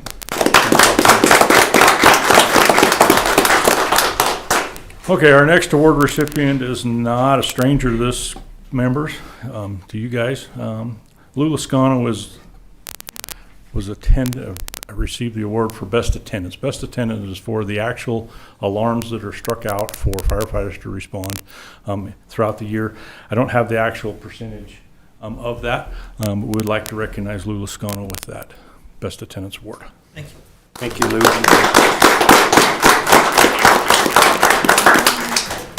Next award is Firefighter of the Year. Ryan, you want to come up here? Brian Martin is the recipient of the Firefighter of the Year award. This is an award that is voted on by the members of the department for outstanding service to and leadership, and there's all kinds of stuff that go into Firefighter of the Year, but that is voted on by your peers. And so congratulations, Brian, on receiving the Firefighter of the Year award.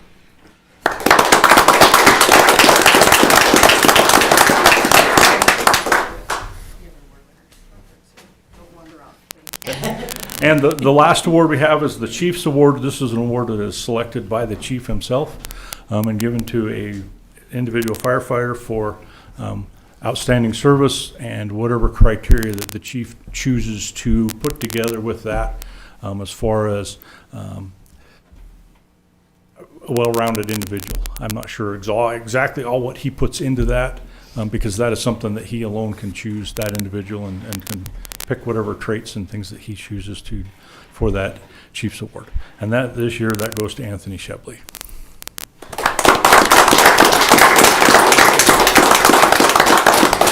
And with that, let's turn it over to photos, whatever you want to do, and go from there. Did you do EMS of the year? We're missing EMS of the year. Oh, EMS, I didn't write it down, that's why I missed it. Steph, come on, sorry. I'll hear about this for weeks, I'm sure. I am so sorry. Steph Trimble is our recipient of the EMS of the Year. EMS of the Year award is given out to an outstanding individual who's went above and beyond as far as taking care of EMS and those kind of things. Even though she's not responding to calls every day like my full-time guys are, Steph steps up and helps when we're actually in need of people. That's probably the biggest thing that to me is just outstanding. For those of you, if you're not aware, every time that an ambulance goes out somewhere, we move from third out to second out. Every time there's more than one ambulance out, we move to first out. And then we get the call if the next one comes out. I don't have the exact number, but our ambulance has been out about 12 times this year already. We only had a total of 20 last year that we actually run runs. Now outside of that, that's actually when we actually go in service and take somebody to do something. There were over 100 times that we were first out last year. And so that happens a lot. And when we get to that point, the full-time staff we still have our normal firefighting duties and response duties to take care of, and so we ask volunteers to step up and help fill those positions. And Steph is one of those that has filled that role and taken care of things and been able to help take care of people and change lives. So, thank you much.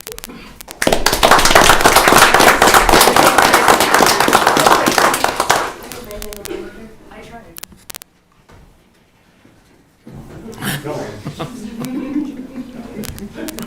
None of us can do it.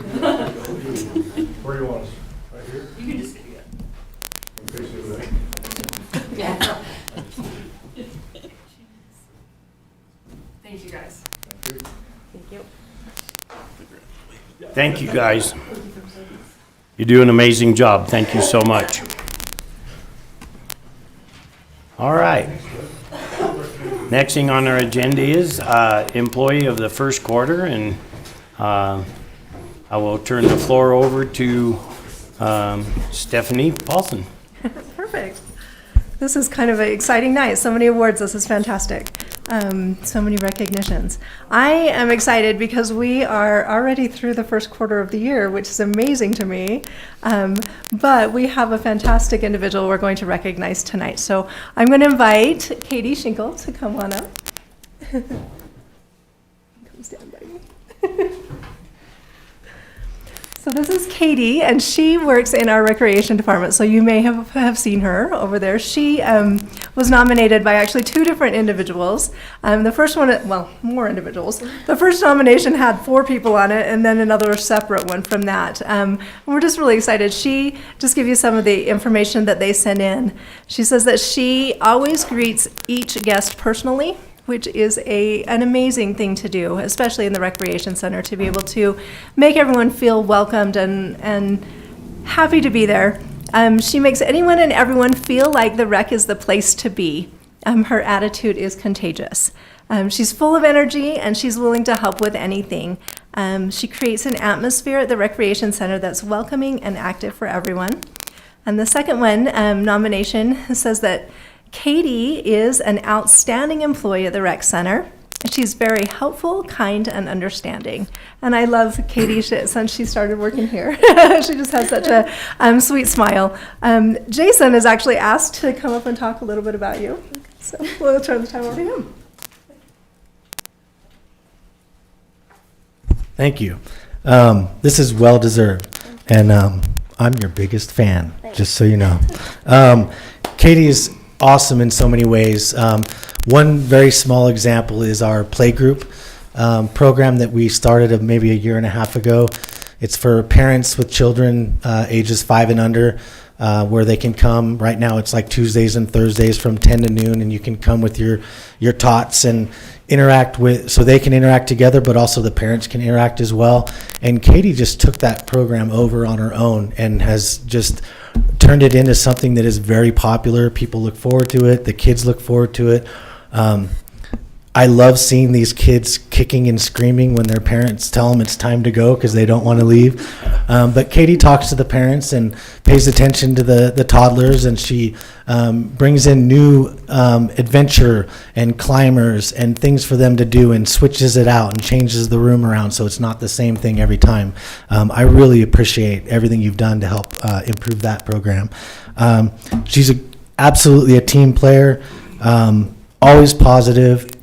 Everybody loves Katie at the rec center, and if you'd all please join me, I think you deserve another round of applause, and thank you.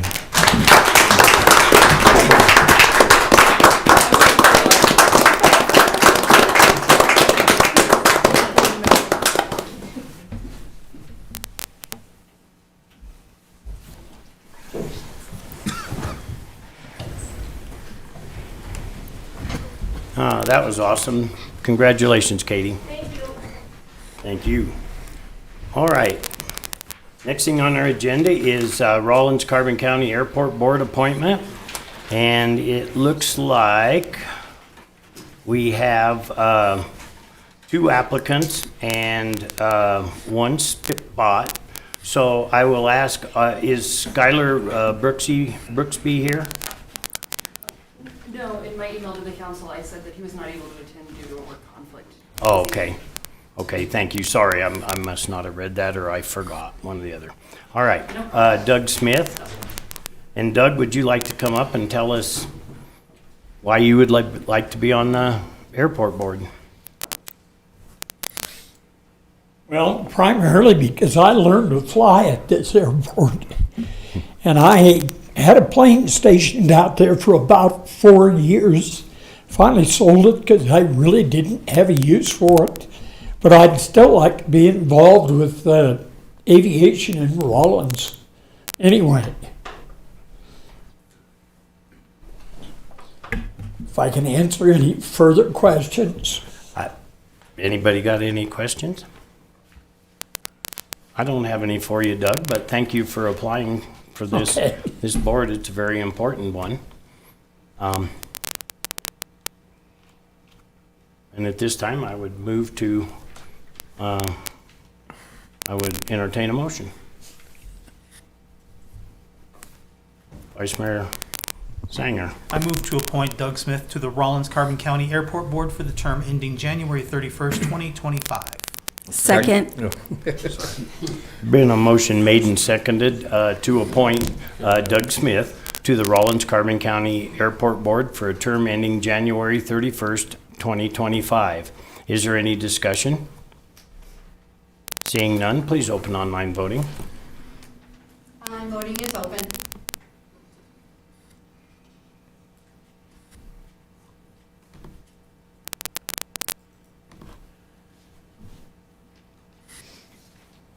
Online voting has closed. The motion passes with 6 yeas. All right, thank you, and congratulations, Doug. You can go to work.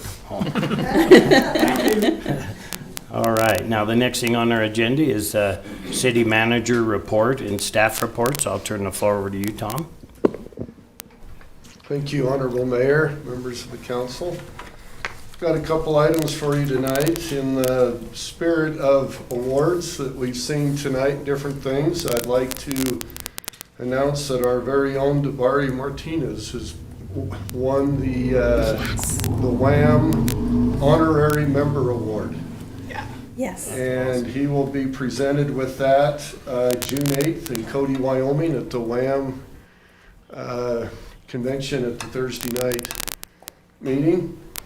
That is very excited, and Dabari is very deserving of that award. Also, through the WHAM Awards, I'd like to announce that the Parks and Recreation crew won the Community Hero Awards through WHAM, and they likewise will be presented with that at the Thursday night reception in Cody, Wyoming on June 8th. Wow.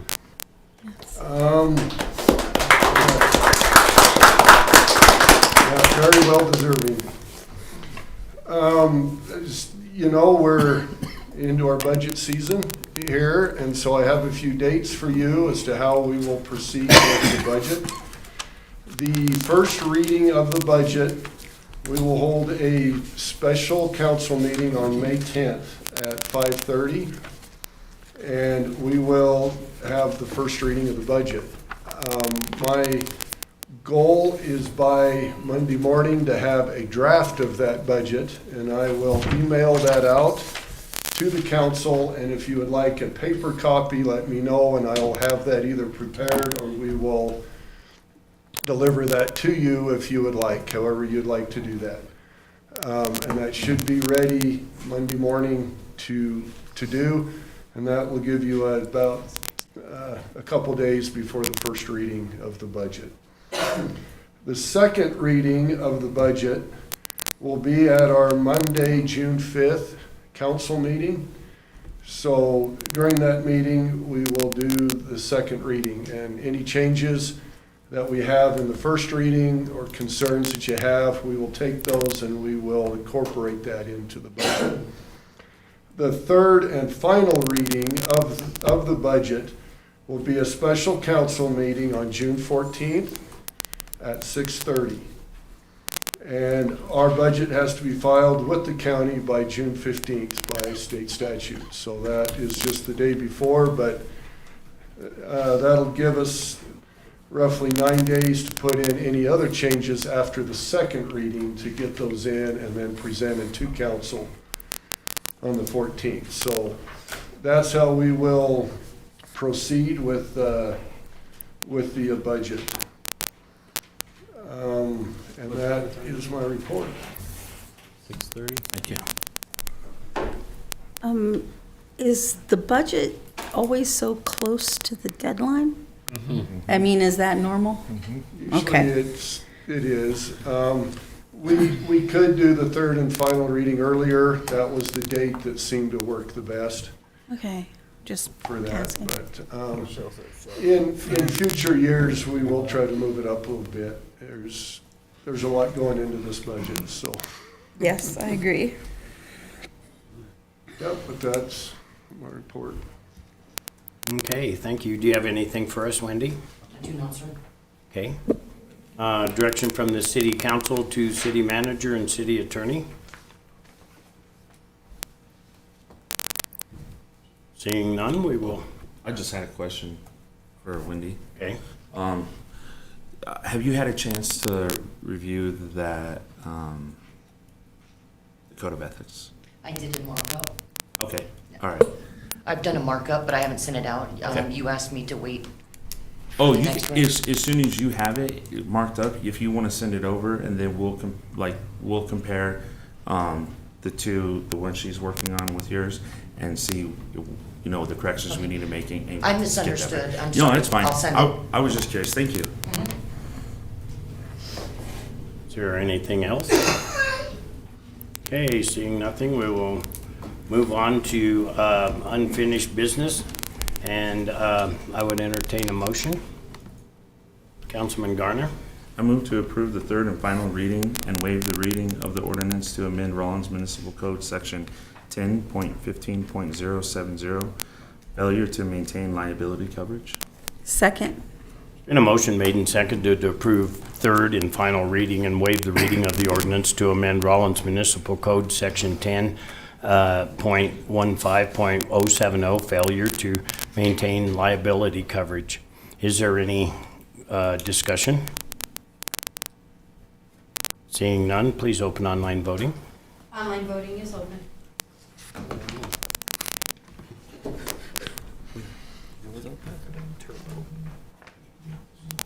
Online voting has closed. The motion passes with 6 yeas. All right, thank you. Next thing on our agenda is new business. I would entertain a motion. Councilman Weisenberg. I'd move to have the interim city manager, Thomas E. Sarve, enter into a contract with Computer Professionals Unlimited, CPU Inc., out of Casper, Wyoming, to assist the city of Rawlins to provide information, technology, and computer system management services for a fee totaling $8,526 per month for 12 months. Second. There's been a motion made and seconded to have the interim city manager, Tom E. Sarvey, enter into a contract with Computer Professionals Unlimited, CPU Inc., out of Casper, Wyoming, to assist the city of Rawlins to provide information technology and computer system management services for a fee totaling $8,526 per month for 12 months. Is there any discussion? Councilman Garner? I was reviewing the let's see what this is, the proposal, and I might have missed it, but when it comes to our servers, they have the monitoring and, let's see, proactive monitoring, patching, and automated problem detection, where when we get down to on-site technician available to consult with staff, they don't include support for servers. So they have patching and detection. So is that, if they had to work on our servers, is it going to be another fee, or is it just missing in the on-site bundled section? I believe it's just missing in that, because that was discussed that they would. So if you had, okay, yeah, because I'm just curious, because they'll work on everything. I just want to make sure that they'll also, if we do have a issue with the servers themselves and they have to physically be on site to work on them, that this will cover that, because I just don't see that wording in here. So Okay. I was maybe just asking. Okay. I will clarify that. Okay, but you think it was discussed, so, okay, thank you. Councilman Lumen? Can you tell me how this compares to the empty position that this is going to fill? It will substitute for that empty position. It'll fill that position. So we had a choice to go out and either look for another IT director or to go for services. And we chose to go with these provided services in the place of hiring a tech director. There's just so many specialties and so many things out there, and this company employs a lot of knowledge in a lot of areas that we can draw on. And so we felt it made more sense to contract than to hire like one specialty or two specialties to hire a team. We will also have an on-site person once a week that'll help with the hardware issues that we have. And the cost is comparable? It is fairly comparable to what the salary benefits. This contract would be probably 15,000 annually more than what the position was. So, I mean, it's fairly comparable. Okay, Councilman Weisenberg? This is possibly legal. I'm sure the answer's already known, but is there a reason we did not have to go out to bid for this? The total amount totaling 12 months is $102,312. So I see the comparison to a salary and benefits, but is it because it's a professional service is why we do not have to go out to bid? Correct. That's Okay. because it's a professional service. Okay, any further discussion? Seeing none, please open online voting.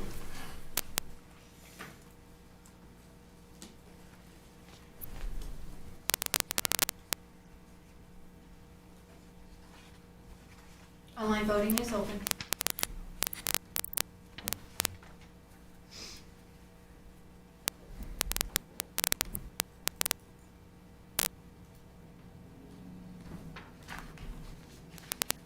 Online voting is closed. The motion passes with 6 yeas. Okay, thank you. Next thing on our agenda is to approve a resolution updating Rawlins Park and Rec Advisory Committee Board bylaws. Councilman Garner? I move to approve resolution authorizing to update the Rawlins Parks and Recreation Advisory Committee bylaws to add 2 alternate youth positions. Second.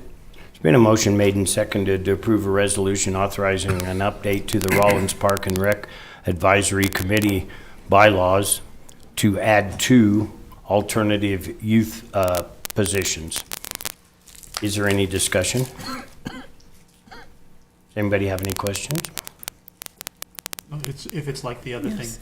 where we Yeah. added the other 2, Okay, I think I'm fine. Yeah. all right. Please open online voting. That's a good explanation. Online voting is open.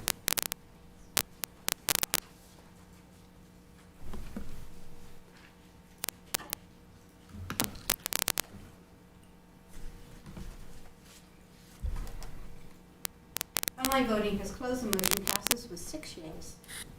All right, thank you. Next thing on the agenda is another resolution. I would entertain a motion for Councilman Weisenberg, I guess.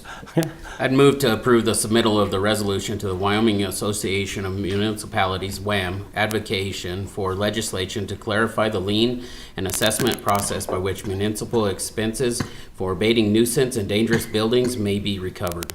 I'll second. There's been a motion made and seconded to approve the submittal of the resolution of the Wyoming Association of Municipalities advocation for legislation to clarify the lien and the assessment process by which municipal expenses for abating nuisances and dangerous buildings may be recovered. Is there any further discussion? Councilman Weisenberg? I just want to say thank you, Wendy, for getting this done so we can get this into WAM if it's passed. The backstory is obviously known throughout our community with dangerous buildings and the problems we've had for abatements, and to resubmit the House Bill 135 back to WAM for discussion might make it easier. And Councilman Laybourne has reached out to the city also, and I've seen the email today. I tried touching base with him today also, but he 100% supports this. He's talked to some legislators on this also. So they want to just go in a grove of people pretty much to WAM and see if we could tackle it that way. So I would appreciate support on pushing this through. Any further discussion? Hearing none, please open online voting. Online voting is open.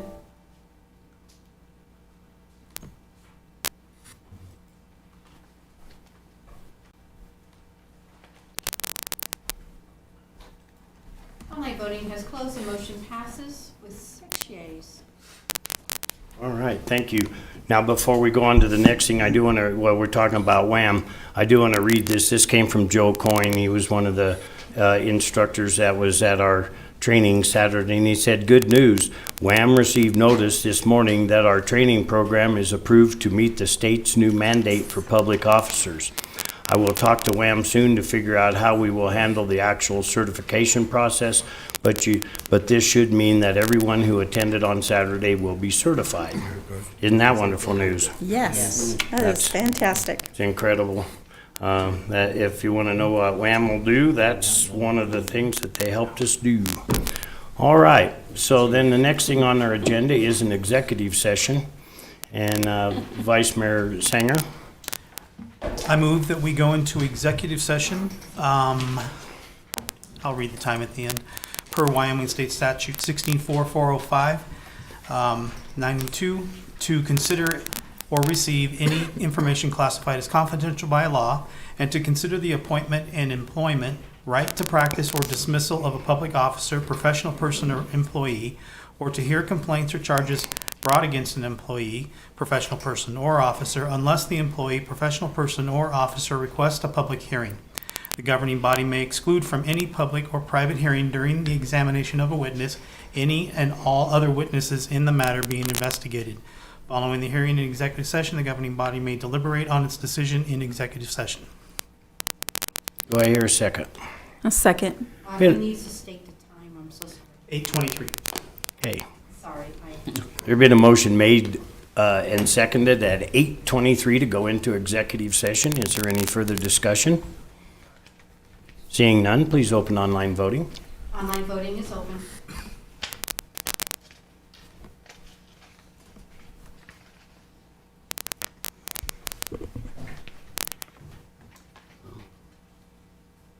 Online voting has closed. The motion passes with 6 yeas.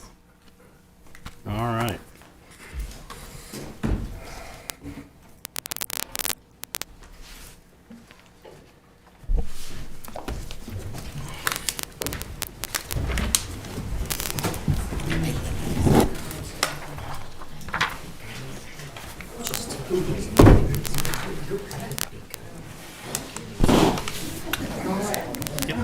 Yeah, it helps on the agenda setting.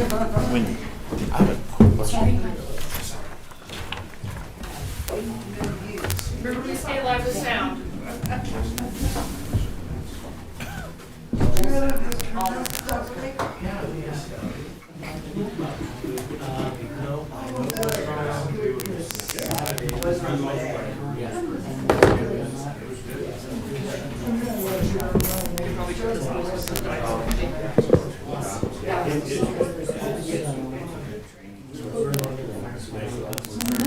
There's a lot of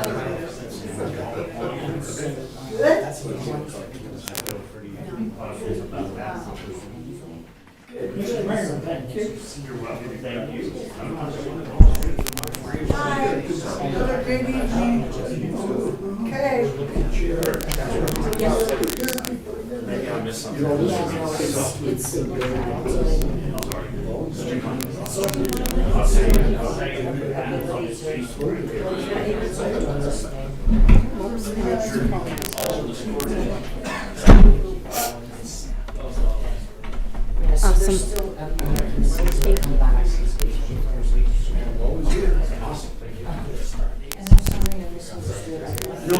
No, it's perfect. I thought we were doing it like separately. Yeah, so we would, so the idea was to have she was doing, she had some issues that she'd already seen. So we didn't really try to migrate to hammer it out. I don't, it's fine. I'll just reply because I think it was just a. Yes. So I'll just send it to you. Okay, that works. Thank you.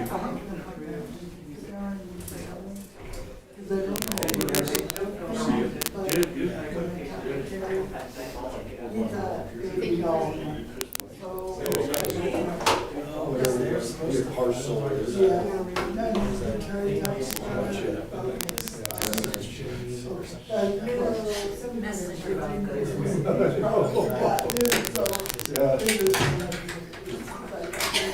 Okay, so let's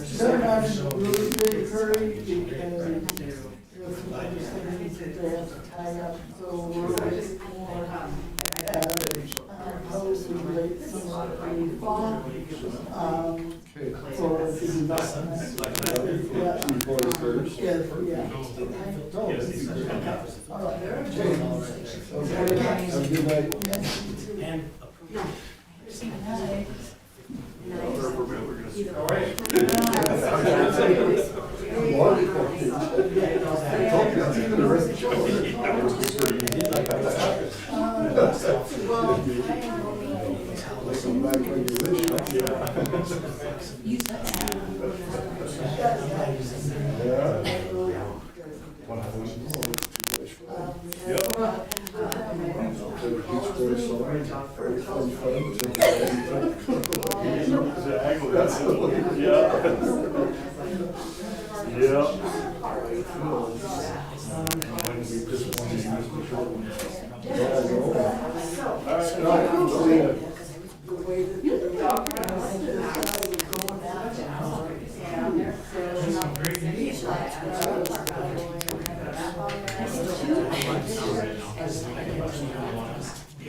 We do the same thing when we travel because we have 4 dogs.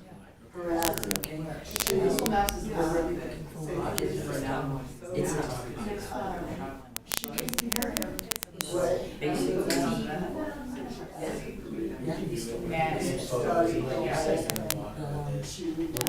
dog trying to figure out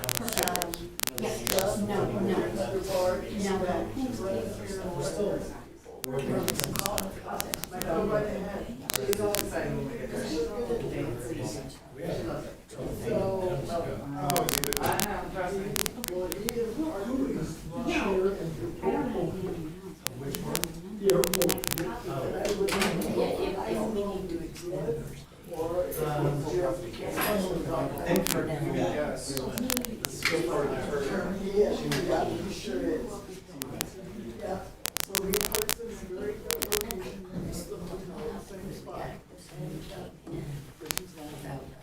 Is there anything else?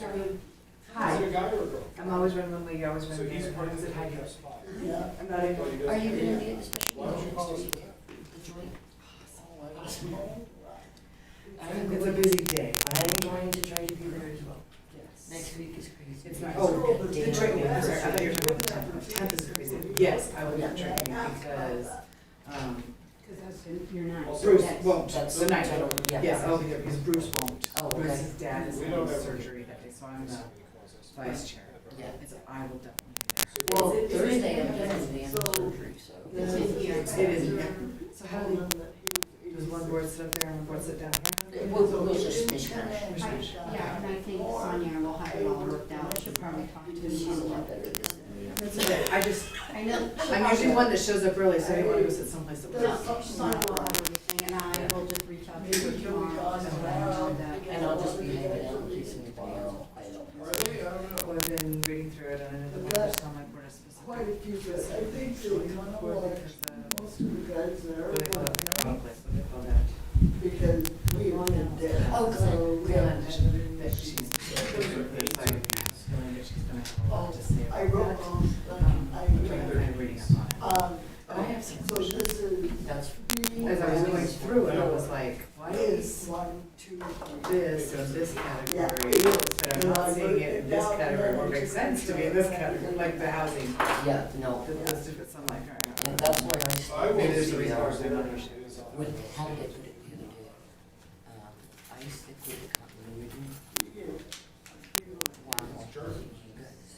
You stick with the basic. Oh, can I please have one? Also, you didn't write this. Thank you. I don't know what happens. Yes. What do I know? All I do is make sure. Okay. there's continuity and we don't have accidental references to students. Well, I literally have my fingers stuck in that, because pages, I'm looking at the R category, the RA category, the all those one I, whatever. And I'm like reading it and I'm looking back, like, what category is this? Okay, it's that. I do that especially with definitions when they refer back. I make sure that they actually match what is it. Or words that aren't.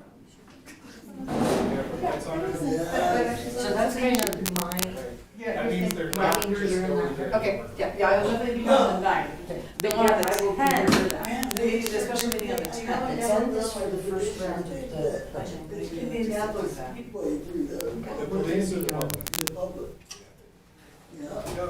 Although, by and large, the driving. If I'm at home, the kids, Far. including the one I'm estranged, including the one I'm married. Me too. I'm home now. Where are you from? I don't have all boys. I'm raising 3 boys, I just married one of them. Exactly. That's what it is. Yes. Yeah, they get in my face, so I'm like, yeah, I'm just going to the house. I'll see you later. Okay. Have a good night. We'll see you next week. Good night. See you. Okay, love. How are you sorry about? Bye. So she's a lovely lady. I think that's what I was in Casper last week for a conference. Jared and Gary were there. I don't know the details, but I'm sure it's something that they were like. There was no signs of like suspicious, obviously. She wasn't worried, there was no suicide.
My computer, I locked it, so.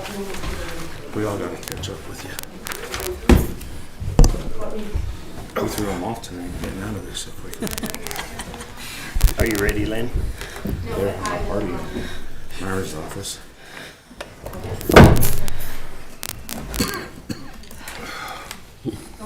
Okay, Councilman Weisenberg? I move to come out of executive session at 8:43 PM. Second.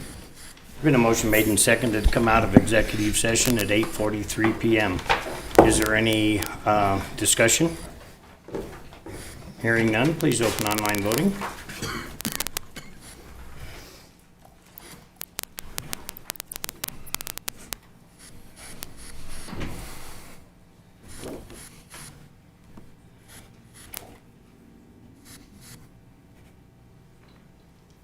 Thank you. Okay, online voting is open.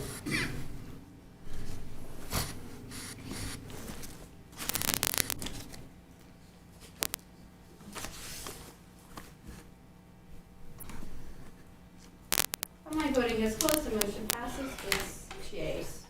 All right, is there anything that was discussed in executive session that anybody has an objection to? Seeing none, we will move on to the next thing. Councilman Weisenberg? I'd move to approve the executive session minutes of April 4th, 2023, regular city council meeting. Second. Been a motion made and seconded to approve the executive session minutes of April 4th, 2023, regular city council meeting. Is there any discussion? Seeing none, please open online voting. Online voting is open.